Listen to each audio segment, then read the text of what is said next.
As I mentioned happiness earlier, we have to remind ourselves as often as possible that basically our mind is happiness. If we take out from our thoughts all what is disturbing, if we remove all what we are attached to, either in the past or in the future, then we find a peaceful state. A state which is not excited or depressed, but which is in a stable mood of happiness, content. Why? Because if you understand the law of cause and effect correctly, if you understand the real nature of what you are experiencing on a daily basis, there is no reason to do not be happy. Now, from that state of happiness,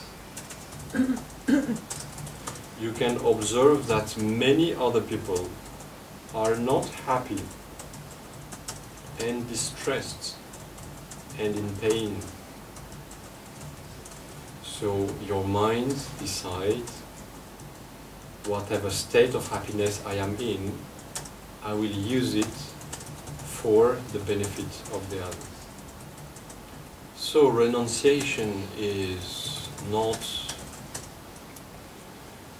to abandon everything that we have currently, is to change the perception that we have about it. Whatever you possesses is not in itself the cause of your attachment. The cause of your attachment is your own mind, the way you perceive it. Yes? You can have jewels, you can have gold. It's not the gold which is the cause of your attachment to wealth and material goods. It's the way your mind sees it and sees it. As a consequence, the correct understanding of renunciation is not to reject a nice piece of cake, for example, but to observe your mind while you are approaching it and while you are eating it, so to find an experience, transform that experience from the usual way to become greedy or to become attached to it, in the way of understanding it,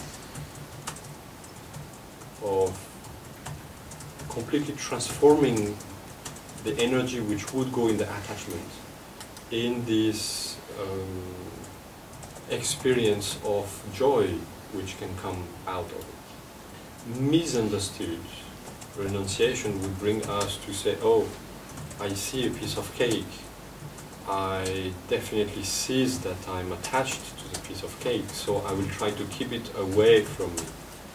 Not to see it, not to touch it, not to taste it, because if I come closer to that piece of cake, I will generate more attachment. By operating in this way, what we are doing, we are suppressing our own thoughts. We are suppressing our own projections towards the piece of cake. We are not transforming anything. And further, we might become depressed or unhappy, or we might end to think that Buddhism is a dry path because we reject everything which is good. It's not the good things that we have to reject. It's the way our mind works in relation with what we observe. So we have to change our mindset, not to throw away all the good cakes. And if you come to be mistaken in throwing away all the good cakes, at least bring them to me.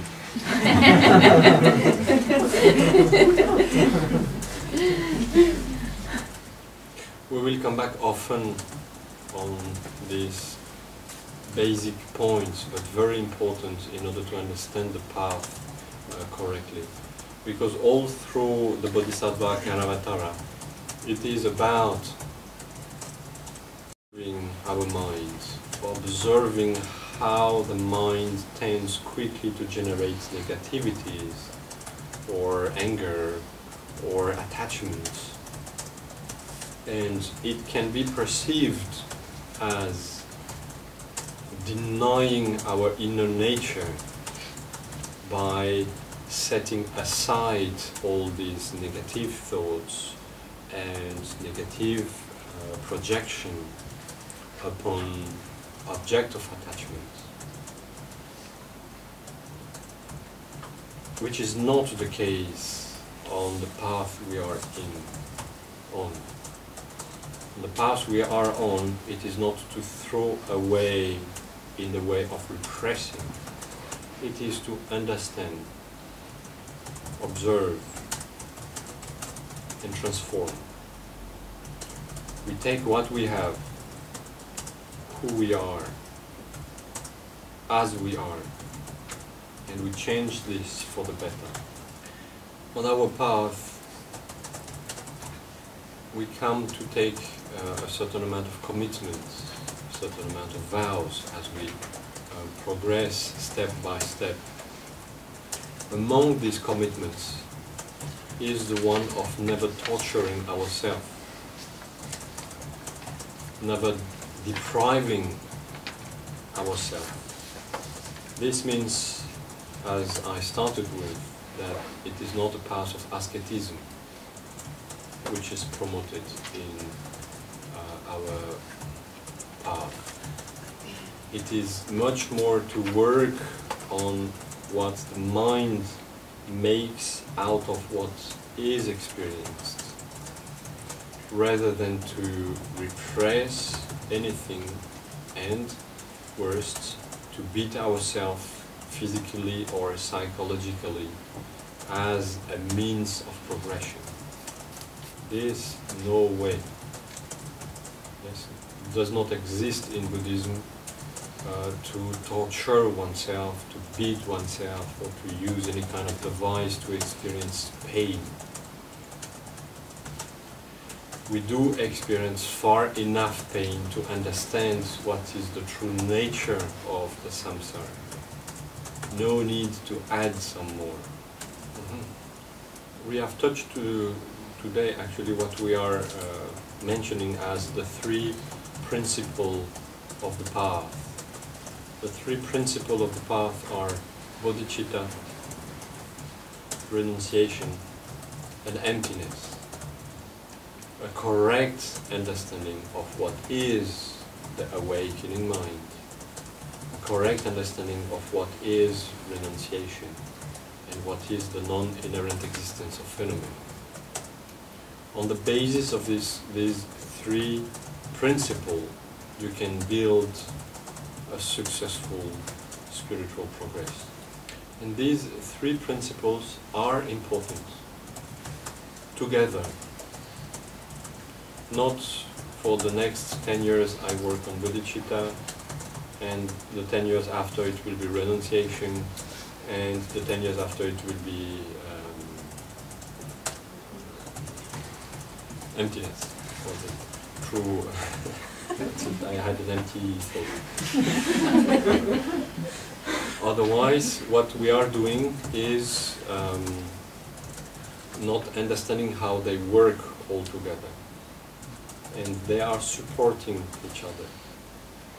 The correct motivation with the correct understanding of what we are living in, what we are experiencing, which brings the wish to do not generate more attachments and more bounds to the samsara.